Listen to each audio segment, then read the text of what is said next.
This episode is brought to you by LifeLock. It's tax season, and we're all a bit tired of numbers. But here's one you need to hear. $16.5 billion. That's how much the IRS flagged for possible identity fraud last year. Now here's a good number. 100 million. That's how many data points LifeLock monitors every second. If your identity is stolen, they'll fix it, guaranteed. Save up to 40% your first year at LifeLock.com/podcast. Terms apply. It's really this idea of blowing on the embers of a child's strengths, interests, and passions that can be such a game changer. Connecting with strengths is so important. And then when kids have those deep interests, just let them run with it. We don't need to pathologize a deep interest. It's amazing.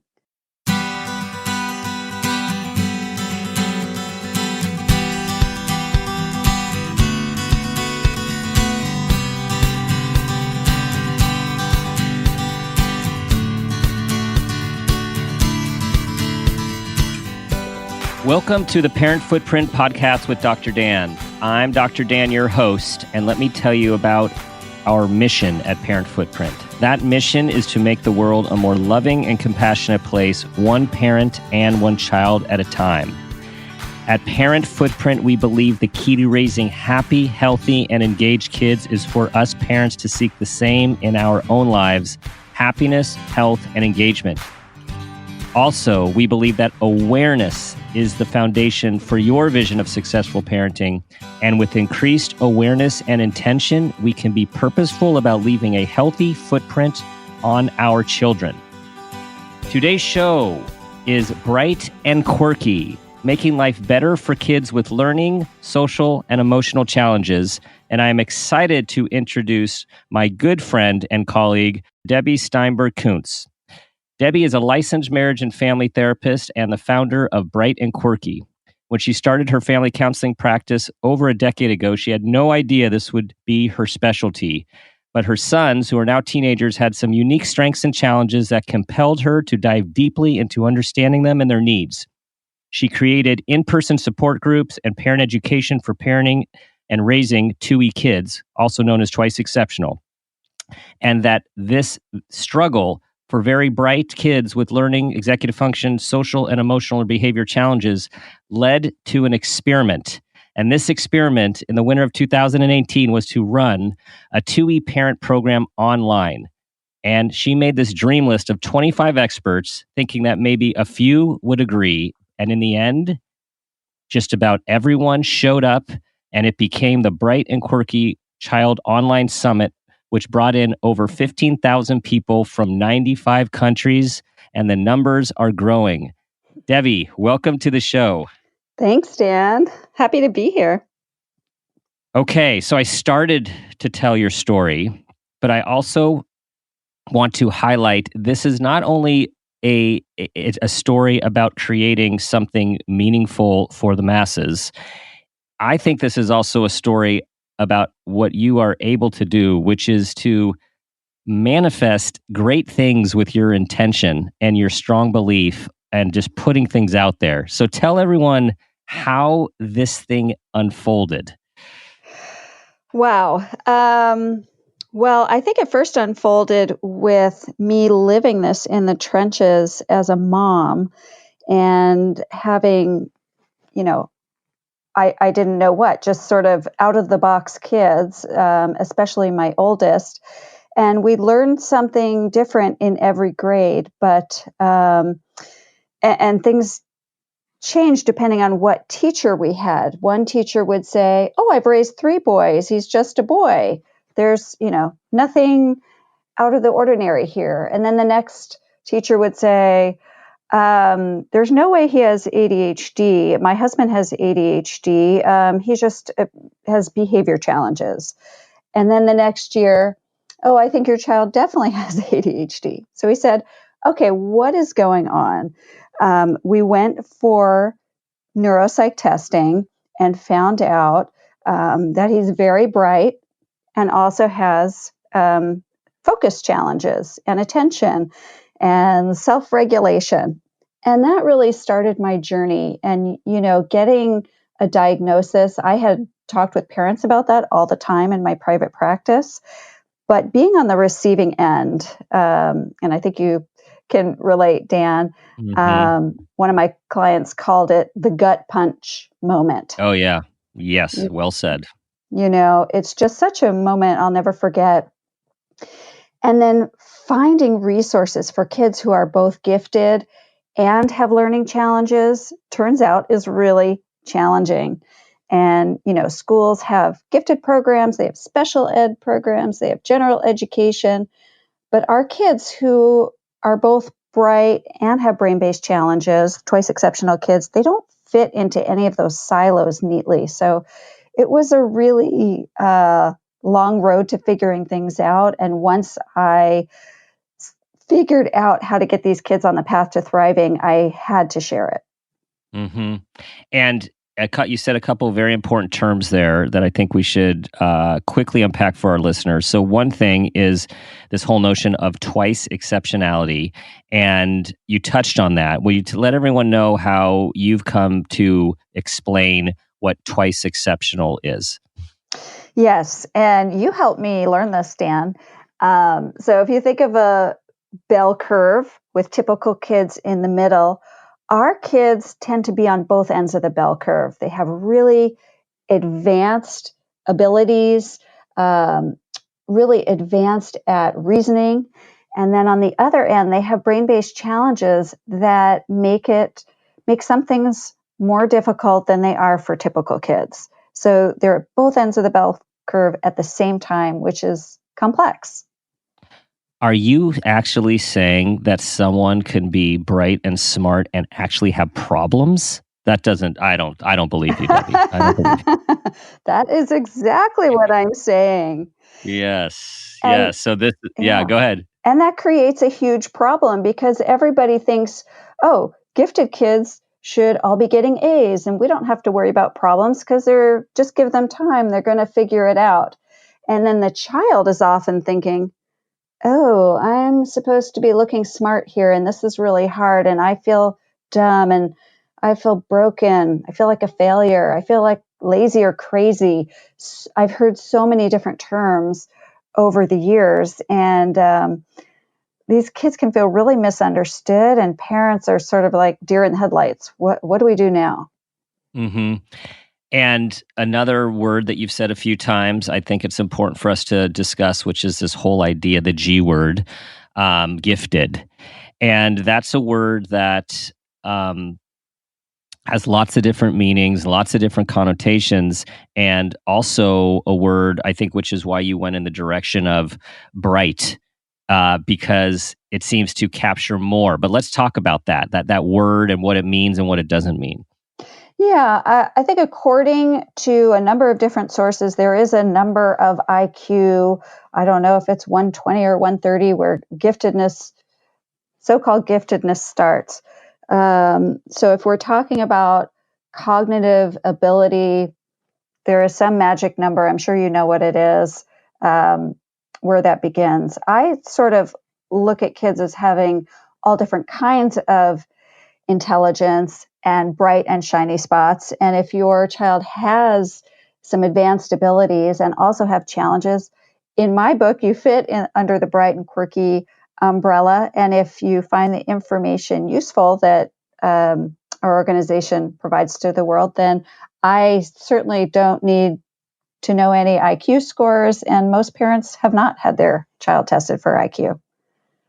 Right. And that's really important. A few things about that. So, if you have a bright and quirky child, and bright and quirky kids don't always test in neat ways showing their abilities because the strengths and the challenges can overlap. And so for everyone listening, again, just trust your gut about knowing you have a bright and quirky kid. And we're going to talk about the different quirks soon, so you can start doing the check mark with your mental checklist for your child. The other thing, just to say about numbers, the field is split on this. So the most conservative number is this IQ of 130, top 2 percentile. A lot of people then go, well, no, it's the top 5% or the top 10% or the top 20%. And there's a lot of disagreement.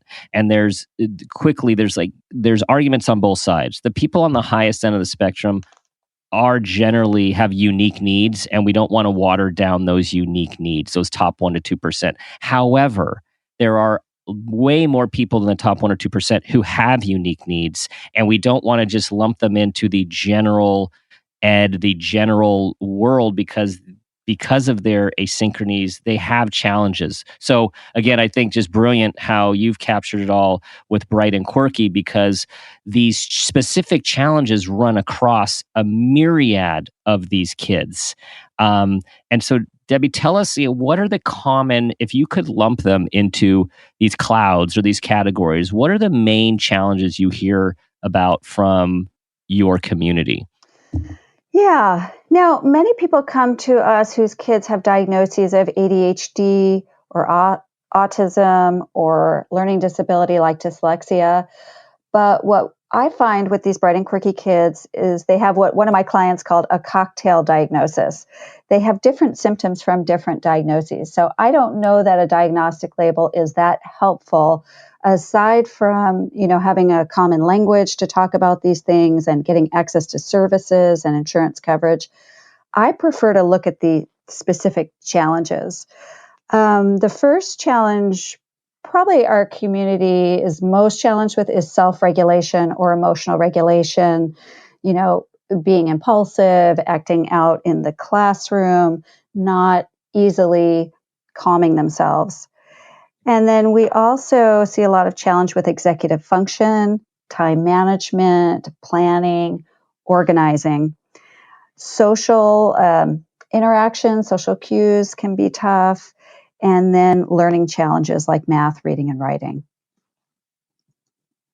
And how about that anxiety? Oh, yes.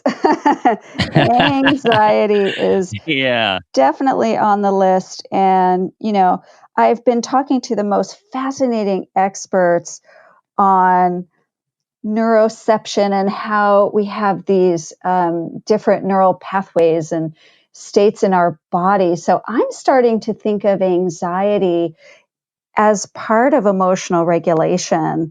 And for our 2E kids, it can really run rampant because, they might have the genetic wiring for it, or just being in situations where you feel like a square peg in a round hole. And our kids get so many negative messages in school about sitting still or, kind of going with the program or engaging in the work when, they can be bored, they can be restless, and that can really promote anxiety. Yeah, there's such an interaction between what's going on internally with a child's wiring and the interaction with the environment and that environmental fit, right? I mean, it's huge, that interaction. I mean, we see some kids who are twice exceptional. They are in a particular school situation, often more mainstream or traditional, and they're having anxiety. They're having trouble with the regulation. They're not producing work. They are shutting down. They're acting out. And then when people are fortunate enough to have options to make a switch, and whether that switch is even unschooling all the way to a more alternative or progressive approach, sometimes like 90%, 75 to 90% of those challenges can just go away because of that environmental stress that's heaped on over time. So true. So true. Environment of education is so important. And, most teachers are not trained in bright and quirky kids. So it can go a long way to have conversations with the teacher about what bright and quirky is, some things that are working well at home for your child. And also, you can give them sort of a one-sheeter on your child that, here's what can trigger my child, here's what works well. That can be really helpful. And then sort of like you're saying, if that doesn't work, you might choose to homeschool or find a different school. And environmental fit is so important. You just made me think of a former client who's a twice exceptional client whose mother shared with me his introduction video to his teacher. Mm. And what she had him do is, I think this was about 5th grade at the time. He said, "Hi, my name is so-and-so, and I want to tell you about myself. These are the things that I really love to do and I'm passionate about." And there was some like images and pictures. It was like a montage almost that came in on the video. And here are the diagnoses I have. I have dyslexia and I have dysgraphia. And what that means is it's really hard for me to. It was like, it literally brought tears to your eyes seeing it. So I just thought of that Wow. as another way of really helping a teacher who, as you said, does not generally get training in bright or gifted, let alone twice exceptional. And they just don't really know what to do with it. And it's like, any way you can make it real and break it down beyond the labels so a teacher can understand. And I love the child doing it because then they're sort of learning how to talk about it. I remember I was talking with Roberto Olivardia, an ADHD expert, and his son actually has dyslexia.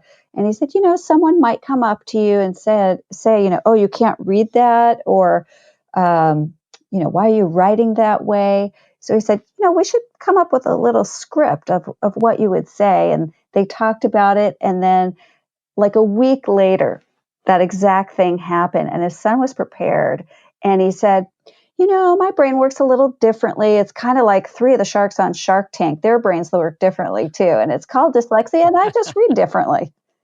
It's like, what a win. Oh, that's so cool. Yeah, what a win.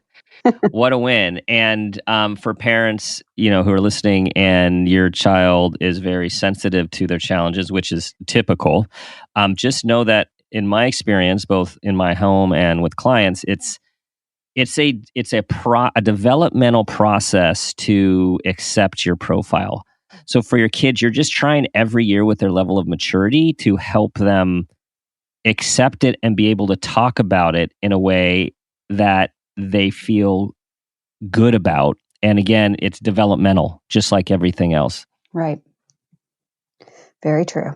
So the other thing, going back to these bullet points, we have self-regulation, we have executive functioning challenges, organization, time management, attention. Learning challenges could be in the form of dyslexia, could be in the form of dysgraphia, which is the fine motor writing output, could be auditory processing, visual processing. And then we have either a primary anxiety or depression, where some of these kids are loaded with having that as a primary issue, or it can be secondary to their environment. And the other thing I was thinking as you were talking, and this probably falls under self-regulation, but the sensory overload, the sensory processing, what do you hear about that from your community? It's interesting. When I talk to parents, often they don't lead with the sensory. They'll say something like, when Connor goes to lunch, he tends to freak out. Or when he goes to gym, that's when we see all his behaviors. And what happens is we're tempted to treat the behaviors that we see. But I was talking to Stuart Shanker, and he said, let's pause and ask why. That one word is so important because we really do need to get to the root cause. And with the specific child, the root cause was a auditory sensitivity, very hypersensitive to sounds, and things would really kick up for him in the gym, in the lunchroom. So, then we can say, okay, it's not about sitting still or being quiet in the gym. Let's get some headphones. Let's figure out how to make it easier for him. So getting to the root cause, especially with sensory stuff, and then potentially working with an occupational therapist can be really huge. And another thing I just want to say is one of the key principles that I have come to is this idea of becoming a self-scientist, that when you understand your unique wiring or your child's unique wiring, we need to run experiments because every 2E child is different. We don't know what's going to work for each child. But if we could say, okay, there's an auditory sensitivity. Let's try headphones. Let's try doing PE somewhere other than the school. Let's try sitting at a quiet table in the lunchroom. There's so many things to try, and I think it's helpful if parents know that often the first thing won't work, that it very much is a process of being a self-scientist. I like that a lot. And it really speaks to it's okay to take risks. So when we think about a lot of us don't want to make a mistake. Well, the reason we're even having this conversation or thinking about this with our kids is because things are not working, which is a nice way of saying things can be like a disaster or a train wreck that's happening in the morning or the evening or every day. Yeah. So so what you're saying is think about the why, come up with a idea to try something differently and see if it works. And if it doesn't work, try something else. Yeah. Forward progress. Change often happens in baby steps, 1% gains. It can be the smallest little thing. Like I remember when my kids were in preschool and getting out the door was really hard. We sat down, we said, why is this so hard? Well, the biggest pain point is finding socks. So we just ended up putting the socks by the door. And it made our morning so much easier. It was the smallest little thing. And sometimes it is. Well, and you just said 1%. So I know that's something that you talk about a lot. So tell everyone about what's this 1% rule? Yeah. Well, let me back up for a minute. And one thing I've learned that's so interesting that I think is really helpful as a parent is to recognize that neurotypical kids do a lot of things on automatic. They're just wired to do certain things. And our bright and quirky kids, I think it's great to think of them, of many of their challenges being on manual. So they might look lazy, but really that skill is not on automatic. It's on manual. So, okay, how do we build the missing skills? I think doing them in baby steps is such a great thing. And we just started doing something new at our house. I was talking to Sarah Ward, the executive function coach, and she said people with executive function challenges, the skill of envisioning is not on automatic. So my son and I started sitting on the couch at night and envisioning our day step by step. Okay, I'm going to have this class. Do I have this homework assignment ready? Then I'm going to have lunch. What am I going to pick for lunch? Could you please pick something from the salad bar? And just going through the day, I usually leave my water bottle. I'm going to scan the room for my water bottle. And who knew that this simple conversation that takes 10 minutes could be so powerful? That's an example of a really small gain that's just had a huge impact for us. I'm excited to tell you all about a company that is fully aligned with our mission at Parent Footprint to create a loving and healthy world, one child and parent at a time. This company is called Wild Foods. Wild Foods is a food company that puts quality, sustainability, and health first in all of their products. They have everything from coffee to fish oil, and every single product is painstakingly sourced from small farms all around the world. And they take their mission as seriously as we do. Their mission is to fix the broken food system, and they believe that real food is medicine. They have partnered with us to give all of our listeners 12% off your order if you use the code Footprint12. You've got to check these guys out. They're at wildfoods.co. Generally speaking, when we have twice exceptional children, there can often be a lot of challenges and concern going on at the same time. And so, right, it's getting out the executive function and getting through the day. There's engaging in schoolwork. There's actually, when one is engaged in schoolwork, maybe producing schoolwork or producing it the way the environment is asking you to produce it. Right. Then there is social challenges, potentially not connecting with peers or not really understanding personal space or being overly exuberant. I call it the Tigger, right? Like every hello is a tackle and a lick your face sort of thing. And right. at a certain age, that's not cool. Right. And so that's why I think this 1% is really important. It's like we have to start with one thing in the face of all the chaos. Yes. Absolutely. Absolutely. Yeah. I think parents are so eager to make change, and I get it. Life on the Bright and Quirky Trail can be complicated, but I think you will experience the most progress just picking one thing and making a baby step with that one thing. Because as you start feeling those small wins, success really begets success, and you get momentum going. Mm-hmm.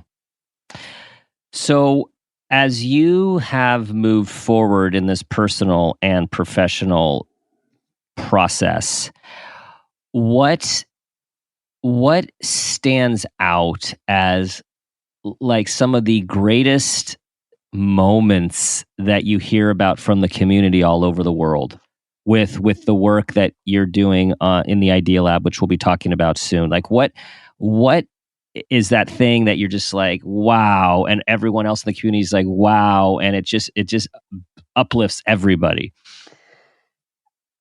Okay, that's a really good question. The one story that comes to mind, we get quite a few people from Scandinavia, because I think what I've been told, they say there is that every child gets an equal education. Well, with Bright and Quirky Kids, we need a pretty individualized education, and that's for some people really challenging there.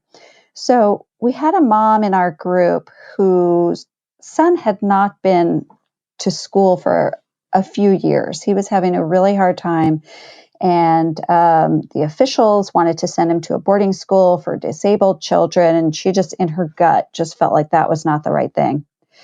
And I think what we're able to do is just open up possibilities and new ways of thinking. And we said, let's not focus on remediating his weaknesses. Let's focus on really building up his strengths and interests, with which, by the way, every successful 2E adult I've talked to said this is the way, really putting wind in the sails of your passions. And her son, who had just been hours and hours and hours in front of the computer and didn't want to do anything, responded to an idea that came up when the officials came to visit her at her home to talk about her son's education, which was bringing a composer out twice a week to walk in the woods with him and compose music. And she just said she never would have thought of that. And it got her son unstuck. It was so unique. And that just, I was so excited about that. And it's like, talk about outside the box. Right. Go walk in the forest, right? Go walk in the forest. And these are the things, so 2E kids are generally outside the box thinkers, thinking differently. One of the many strengths. Oh, there are future innovators. This really speaks. They are, right? Like every famous innovator we know, I mean, well, we're likely 2E. I know that's a big statement, but it's like, just name it, and we think about them as having these quirks. Most of them, if you look at their past, were disastrous in school, were hard to manage, were hard to handle, and they changed the world. So, not to put all this pressure on all the parents listening. So we don't have to create have a child who changes the world. We want a child who is fulfilled in their lives. Yes. Like that's our main goal here. Yes. So talking about these kids being outside the box, like what you're speaking to and what the story speaks to is how important it is for us parents to think outside the box when we are parenting these kids, because we know the regular books, the regular field of medicine, psychology, education, it's just a lot of it doesn't apply to these kids. It's so true. It's so true. And, if you go through the normal Western medical process, you will get a diagnosis and a list of challenges to work on, which really does not spark an innovator. It's really this idea of blowing on the embers of a child's strengths, interests, and passions that, can be such a game changer. And, the Swedish composer story is a real outlier, but I really see it every day in our group. Teens who enjoy coding, becoming assistant teachers in a summer camp. My son, who was really into drumming, joined the marching band, found a whole huge group of peers. I hear it every day. So connecting with strengths is so important. And then when kids have those deep interests, just let them run with it. We don't need to pathologize a deep interest. It's amazing. I just love, you just said blowing on the embers of a child's strengths. That is poetic. I'm gonna quote you. That's awesome. Everyone, blowing on the embers of a child's strengths. That subtitle for your future book, something like that. Chapter. I love that. I love that. We're building a bonfire. Tell everyone like that. Now let's move towards the summit. So you had this idea, and I know you've been doing parent education, and you had been bringing in to your area, the Seattle area, wonderful speakers to parent education night. And then you had this wish list, and my gosh, when people will go to the website, which you're going to tell them about, and they see in the last 2 summits, the people that you have had speak, they're like everyone who's on the bookshelf, like amazing, amazing people, just because you asked. Yeah. Our field is pretty amazing. Yeah. So I was running these parent groups for 2E parents raising 2E kids and bringing in these experts. It was going really well. And I thought, maybe I could do a group like this online. And like you say, I reached out to 25 of these experts who wrote the books that I adore. And 23 out of 25 said yes. I'm like, okay, well, this is not a parenting group. What is this? And I took a few days to research it. And I said, okay, I think we're having a virtual summit. And this is what I love about our field. They want to help, and they all see bright and quirky, twice exceptional kids in their practice.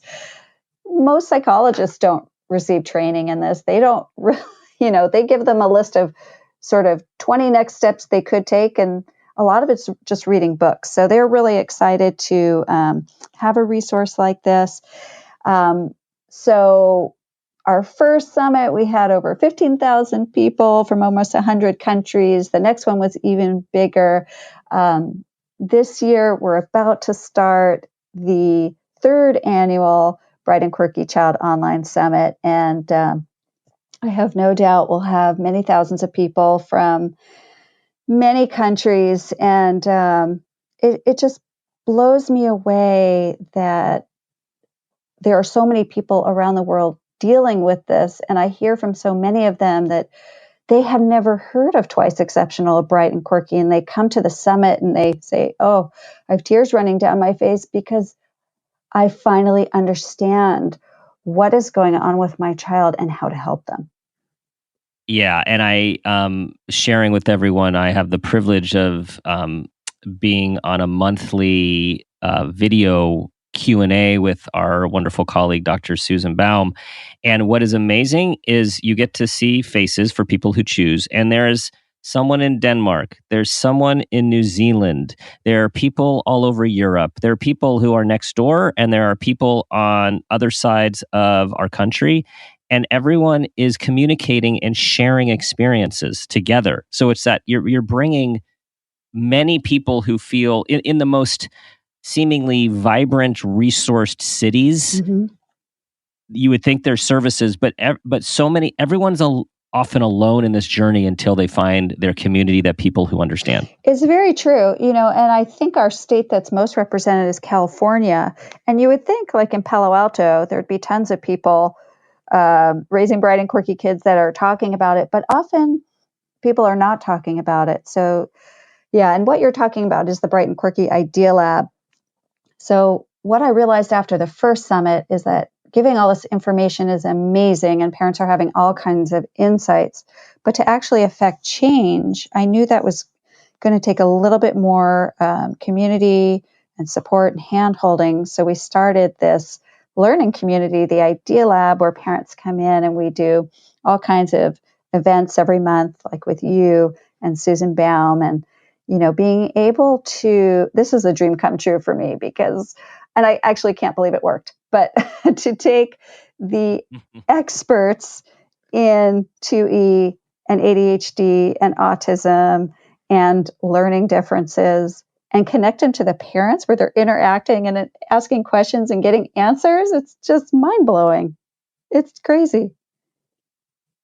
And it not only happened, but it works. It works. I mean, and in one person's question, whether by text or email text or by video response, it is usually several people's questions. So it's just this wonderful way of people getting all of this information in a very easy, accessible, and very cost-effective format. So I want to just move us along here because we're getting close with our time.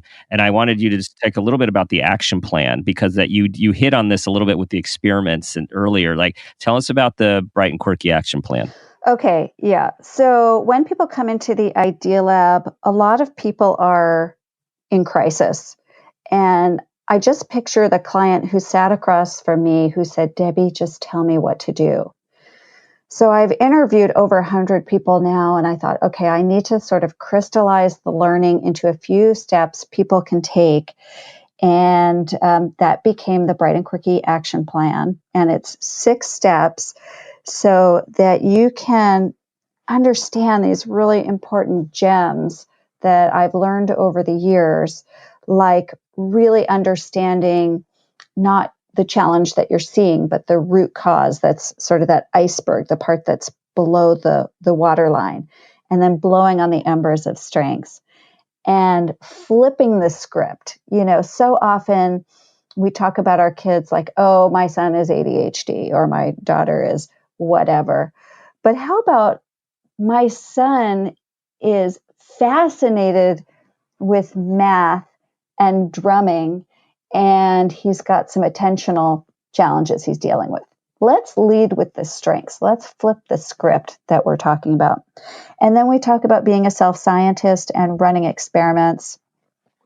And the coolest thing of all, this was actually a really big surprise to me, is that with our Facebook group, while you do the action plan and you're in the Idea Lab, the collective wisdom from all of the parents, hundreds of parents going through the same thing that might have older kids who've done similar things, or they've done therapies that you've never heard of. The collective wisdom is mind-blowing. So it's been a really cool journey so far. Nice. And I'm going to highlight again something you just said, flipping the script. So this changing the narrative of the way we look at things. And when we change, I think it was Wayne Dyer says, when we change the way we look at things, the things we look at change. Ooh. And it's like so important to think about how we're thinking about this stuff. Okay, Debbie, not enough time. So we are at the time of the parent footprint moment question. So tell us about a time when you became aware of yourself as a parent or as an individual, and that new awareness had a positive impact on your child. I've definitely had many. And I want to just mention something that happened just 3 weeks ago. I was at a training with Dan Siegel and Tina Payne Bryson for their new book, The Power of Showing Up. And this whole idea of showing up is really fascinating, of being able, they have these 3 S's, being safe, soothed, and seen.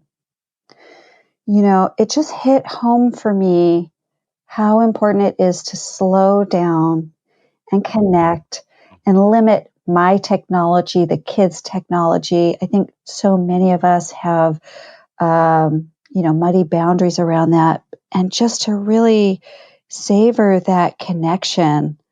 And when I am purposeful about that and take time and really connect with the kids, it's just, that's what life's all about.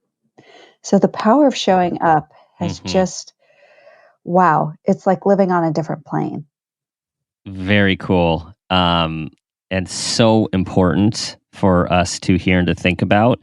And having just read that book as well, I've had the same, like, whoa, it's really about those times, especially with our we kids that stuff isn't going right and we want to jump in and we want to fix, and then we feel powerless, particularly the older they get, with the size of the problems and the externalized issues.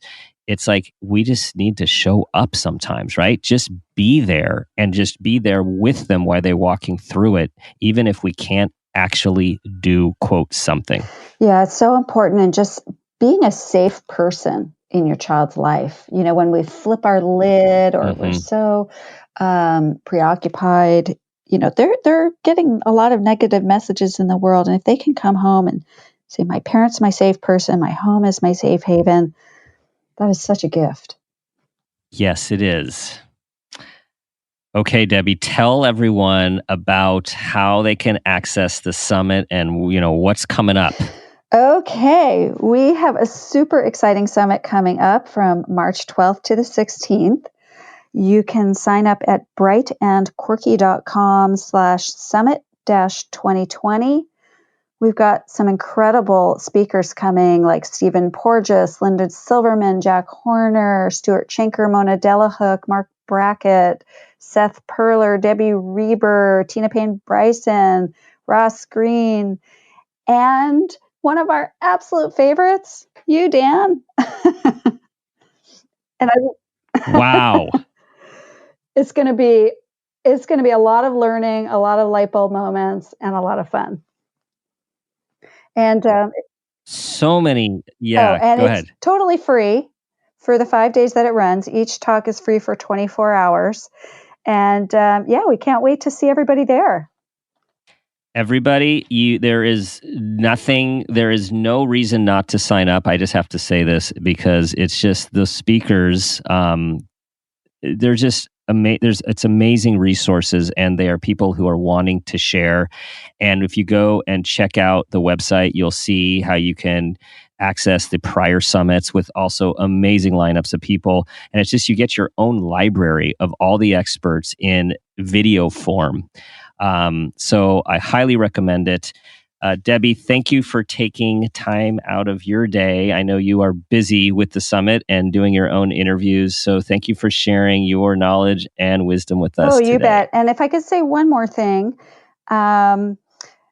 we talked about our learning community. So I just want to let people know that we have an all access pass if people want to buy the recordings in the summit. And then with that, there's a 30-day free trial to the community. So I would say if parents are feeling isolated, they want to make progress on the journey, the Idea Lab is pretty cool. And we have Dr. Dan in there every month.